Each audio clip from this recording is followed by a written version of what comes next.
Hello everyone, it's Shannon here for Waffle Flower Crafts. In today's video, I'm going to show you how to create a very beautiful Moon and Stars shaker card. First, let's take a look at the Waffle Flower products I'll be using. This is the Moon and Stars combo set. It comes with the Moon and Stars stamp set as well as the Moon and Stars panel die in the back. I'll also be using the rainbow panel die. I'm going to use the largest die from this set to help create the well for my shaker card, and I'll also use the mini arrow die as well. To start, I have two A2 panels here of 110-pound white cardstock. I cut one panel with the largest die from the Moon and Stars panel die set, and I left the other A2 panel alone.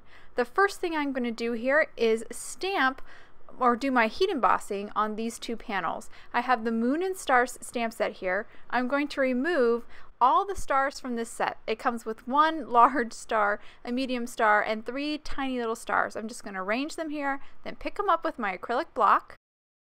I'll apply anti-static powder down to the plain A2 panel, and then I'll take my stars and ink them up in Versamark ink. I will stamp these stars all over this panel so the whole background has these stars. I do make sure to rotate my acrylic block so I don't get the same pattern of stars every time I stamp.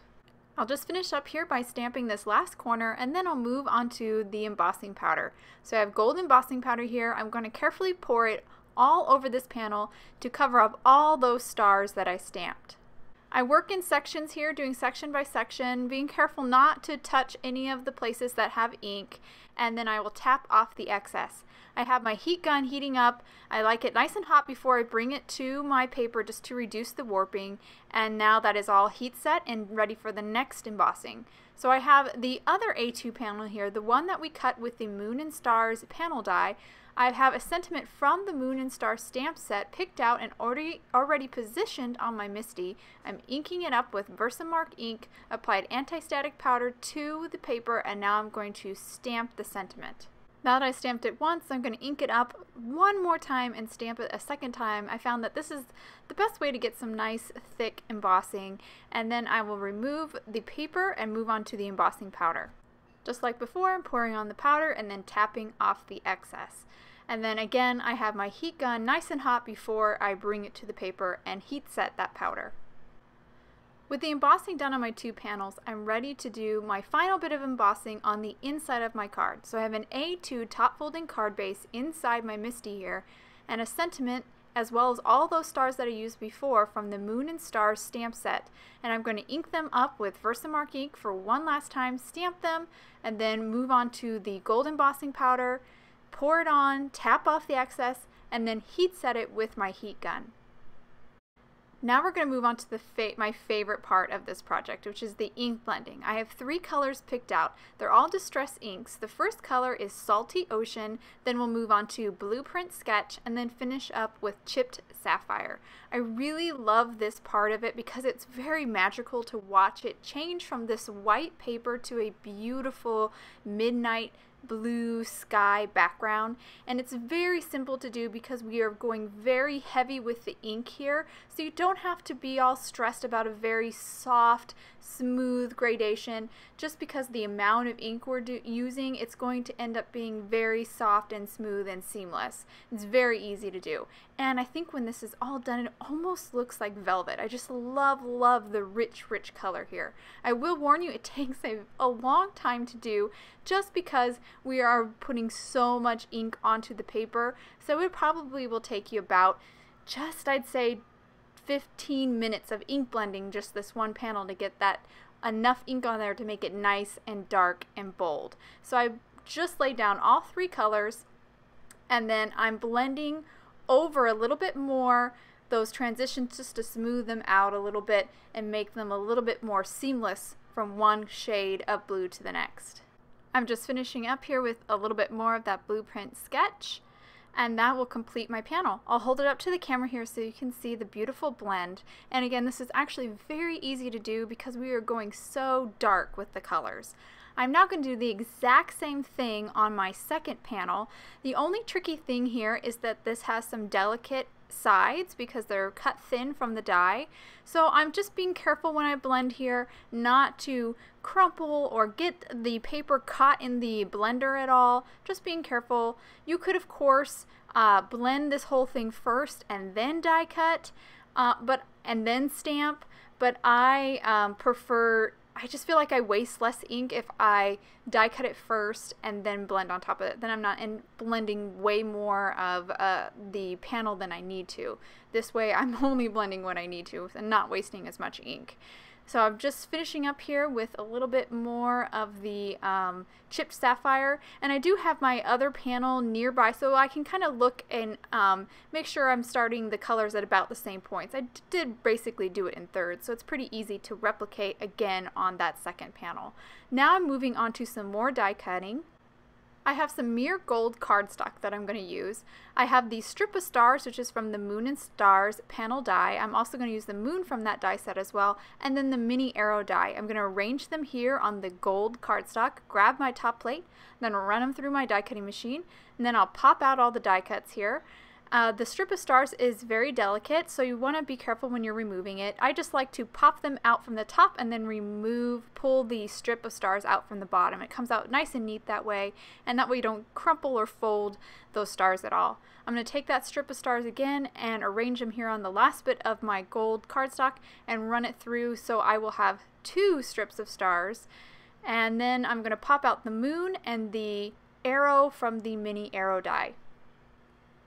Now I'm going to die cut my well from some craft foam. This is blue craft foam, and the backside has an adhesive layer which makes it nice and convenient for attaching to my card base.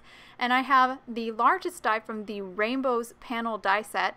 I'm going to arrange it here on this craft foam and then run it through my Cuttlebug. I really like my Cuttlebug for cutting craft foam. I found that it doesn't smush the craft foam very much and it cuts right on through.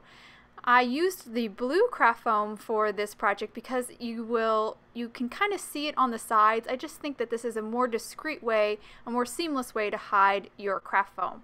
Before I put my well together, I want to make sure I have my top ready so I can kind of close up all the shaker contents right away. So I have my top panel.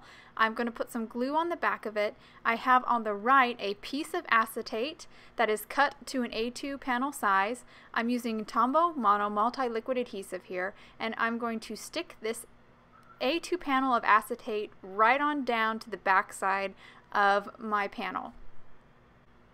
I'll just press it all around, make sure I got a good seal. It's definitely important that you have your top panel done before you start filling your shaker well up.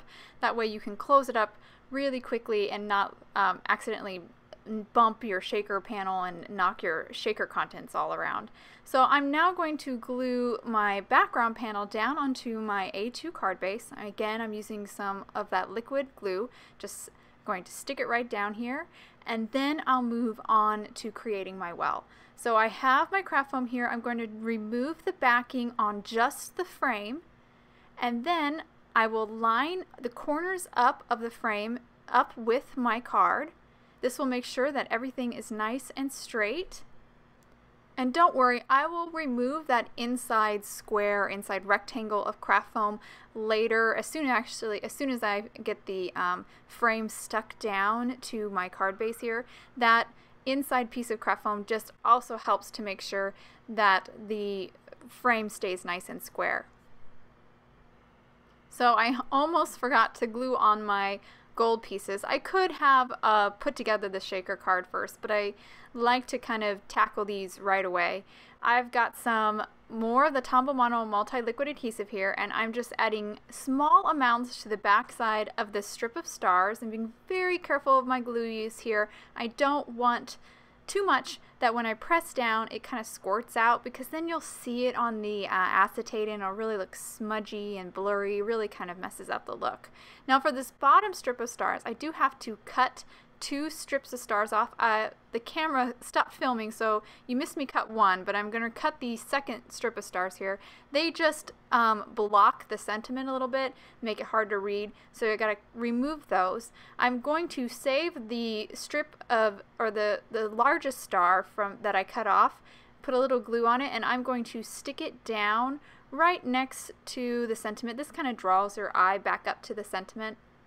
And then I will glue the rest of the strip of stars down at the lower right corner of the card front.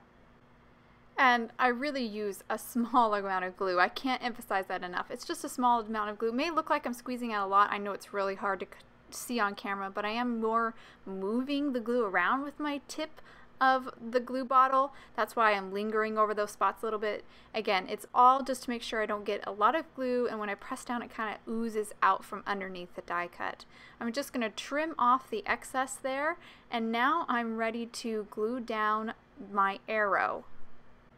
But to make sure I get the positioning of that arrow right, I want to glue down my moon first. I really like the moon inside or on the card base. It just kind of adds more depth than if I were to glue it directly onto the acetate on the front. This will add a little bit more depth to the card.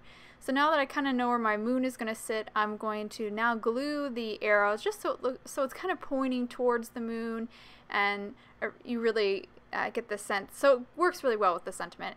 The sentiment, by the way, is shoot for the moon even if you miss, and on the inside it says you'll land among the stars. I just think it's such a wonderful sentiment. So now I'm opening up my shaker contents. I have some clear sequins and then some really chunky gold glitter.